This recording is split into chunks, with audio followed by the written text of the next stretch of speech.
At long last, Cyberpunk 2077 is finally almost upon us. CD Projekt RED's long-awaited RPG is out in less than a week, and the millions who have been counting down to its launch for the past few months and years are going to continue to do that right until the very last second. In this video, we're going to take a look at some of the recent details that were revealed by CDPR that will be important if you plan to pick up this game. Ray tracing on AMD cards. Cyberpunk 2077 has been touting its ray tracing support on PC with NVIDIA cards for a while now. We recently got to check it out in action as well.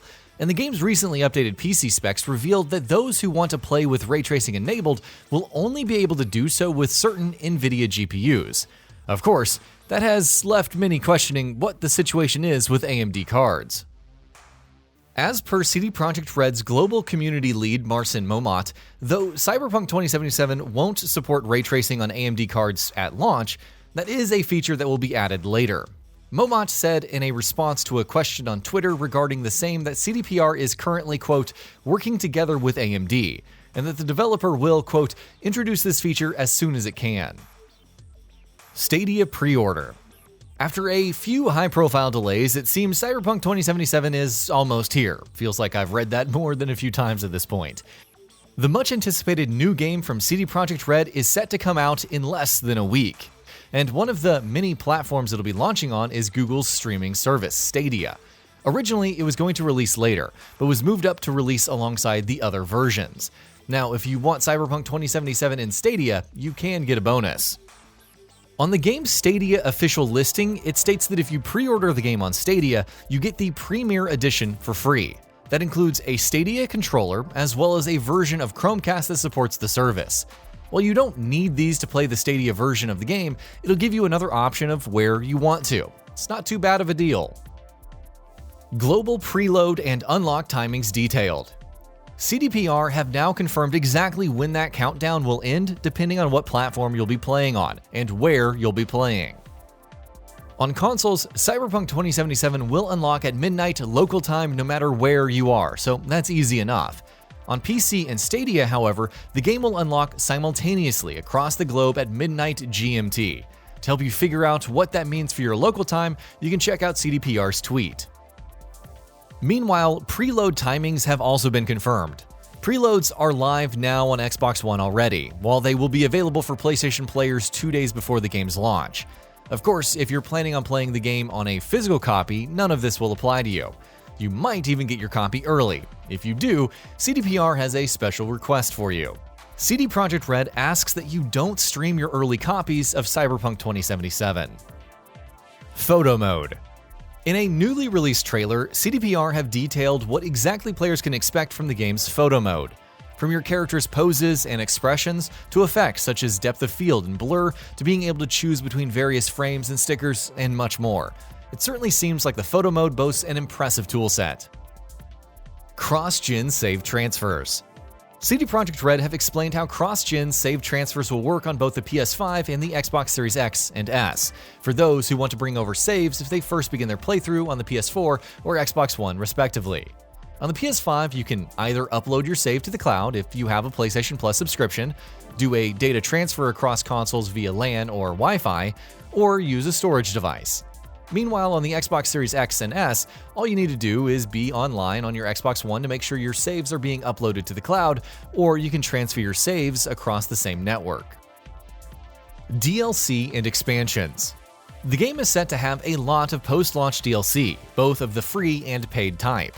While we knew that material had been delayed when the main game got pushed back, it was still initially planned for some of it to be unveiled just before the game's launch. As CDPR President Adam Kaczynski detailed in the most recent earnings call that they will now wait to reveal information about that until post-launch at a later date, in similar fashion to the game's multiplayer. Thanks to Seeking Alpha for transcribing. Quote, the initial plan was to do it before release, but after the recent delay, we decided to wait for the release to provide gamers with the game and then start talking about future projects. So, after release. It's probably a wise enough strategy to just focus on getting the base game out for now, considering how long it's been and the delays already. Base PS4 and Xbox One versions. Whether or not Cyberpunk 2077 will be able to hit an acceptable level of performance on the base PS4 and Xbox One is something that many have been concerned about for a while now. CD Projekt RED themselves, who were intent on releasing a 90-plus Metascore game, delayed the game by 3 weeks to optimize it further on the base consoles. So with that delay under their belt, how is the game now performing on the machines? CD Projekt RED CEO Adam Kaczynski recently spoke about the same during the company's recent quarterly investors call, and said that those 3 additional weeks have helped the developer get the game to a better level of performance on the base machines. Quote, "I mean, PS5 is great, PS4 is still very good," he said via Seeking Alpha. Quote, "I mean, we had those extra 3 weeks and we achieved a lot within this final stretch, so we believe that the game is performing great on every platform." It's worth noting that even though we have seen Cyberpunk 2077 running on an Xbox One X and on a PS4 Pro, we haven't seen any gameplay yet on the base machines. Kaczynski, however, says that the game performs, quote, "surprisingly good on those 2 machines for a game of its size." Quote, "Of course, a bit lower than on pros, but surprisingly good, I would say, for such a huge world," Kaczynski said about Cyberpunk 2077's performance on base consoles. Quote, "So, a bit lower but very good. That's the answer." Multiplayer. Though multiplayer is still a ways off from release, Kaczynski did confirm in the post-Q3 earnings call, transcript via Seeking Alpha, that there may be some kind of update in Q1 2021. He also noted that it wasn't considered a, quote, "mode per se, but more like a, quote, "standalone product" that has ties to the single player. Quote, "So first, we don't call it modes. It's a separate, dedicated production, a big production, and we think about it as a standalone product. Obviously, it's not entirely standalone as it comes from the universe of Cyberpunk and is very much related to the concept of single-player Cyberpunk I came up with." Quote, "But from our perspective, it is another independent production and independent team of people working on it.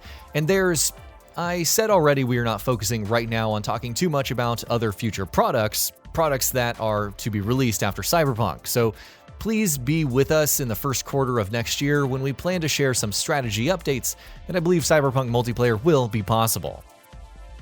Bugs. Answering in the post-Q3 earnings call, transcript via Seeking Alpha, Kaczynski said, quote, "So in terms of bugs, we are all aware of them.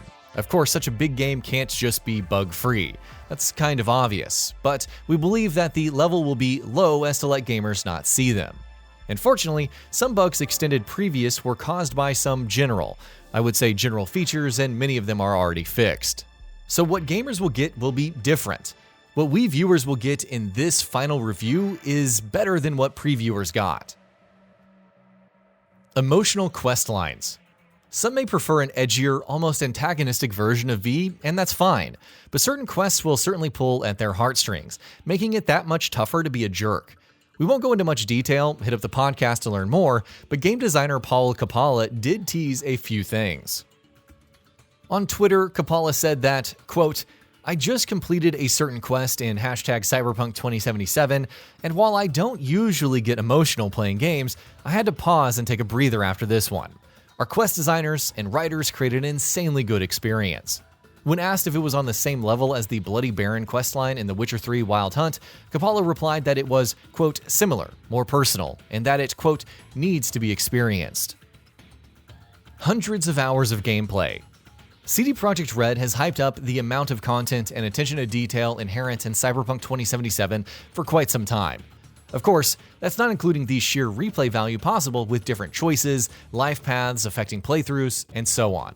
QA lead Lucas Babiel provided a bit of an indicator on Twitter though, and it's surprising to say the least. Starting with the Nomad life path, Babiel managed to accrue over 175 hours of playtime. Of course, when asked if he was done with everything, he simply responded, "Nope."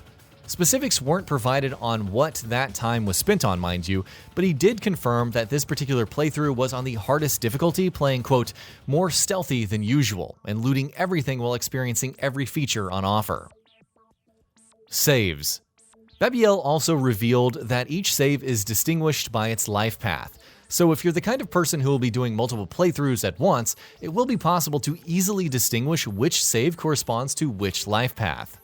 And that about does it for this video. If you enjoyed what you watched and want to see more from Gaming Bolt, you can always hit that subscribe button and turn on the bell icon next to it. That way you will never miss any of our videos.